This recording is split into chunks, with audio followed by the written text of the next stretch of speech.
interview of Pinnacle 2 to wrap things up. We have, of course, Strifecro with us, the champion of Pinnacle 2. Congratulations, Strifecro. Man, those are some grueling games you have to play, but you made some spectacular ones. You feel good? Yeah, yeah, I feel good. Those were some long series. Yeah.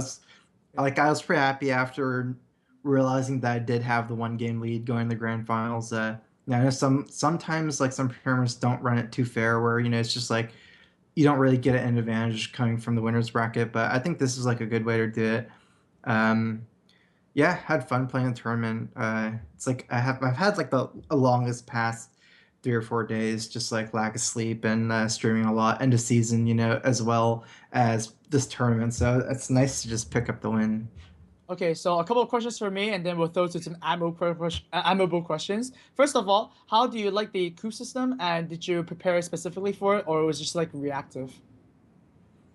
I didn't really prepare specifically for the coup system. Mhm. I guess I was just going into it like just kind of like the band system, like I wasn't really, at least before the tournament started, I didn't really like make any as far as like special deck choices for the coup format compared to band format. But yeah, I was like thinking during the tournament like maybe like there's this one game where I played Druid against Handlock, and I was like thinking of not, because I was planning on queuing it, but I had the big game hunter, so I was like maybe not bad. So I just caved in, decided to do it anyways.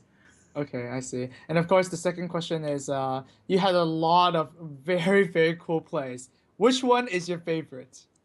I don't know. Well, actually, I was watching the stream after basically after after I finished my game, I went to tune in the stream for the MC Tech Epic one, and Uh-huh. uh, and then I heard you guys talking about like doomsayers all the time, So yeah, there's this one time where I got super desperate at the end of the Driggers Paladin one, where Okay. I was like, all right, since we were talking about Doomsayer, I was gonna one up you guys and try to go for the Pilot Sky Golem into the Pilot Shredder into Doomsayer, like the super, you know what I mean? When had KT and the whole board. Yeah, So I was exactly. like, all right, well, I can't win this. Like, there's no like way I could win. Like I was thinking like, all right, what can I do, to like have any chance? I was like, well, what about this? I heard him talking about like some epic, doomsayer. What if I just one up him and go for the Inception? Okay, okay, I Oh, see. that would be epic. All right. Well, Didn't happen you did though. kind of one up us. I said at one point, uproot Ancient of War or Riot, and then Oh, you Yeah. uprooted an Ancient of War, and then you also like slumped in your chair when it happened. I was like, I think he misclicked. He No, seems no, really no. upset That about was on purpose. Like that. That was basically.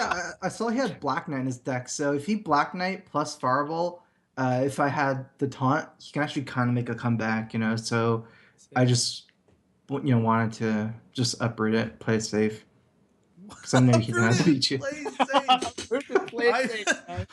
You're a madman. Like if someone okay, if you want to learn how to win tournaments, uproot Ancient of Wars to be safe. That's how you do it. You heard it. You heard it from Cloud9's own Strife Crow. Yeah, I mean, I don't want to lose. It's a Black Knight, so All right, all right. And of yeah. And course, also I want to clarify. I didn't miss lethal that game. I didn't want to show my Black Knight, the one the Druid game. That oh. was the other speculation I had made, was that it was like maybe he just doesn't want to show Black Knight, but it looks to me like he missed lethal. I You mean, with technically did doing miss these lethal. sleep thing, Yeah, right? but I mean, Yeah. he couldn't have won anyway, so I just didn't want to show the card. Yeah, it was pretty impossible. Yeah, for sure.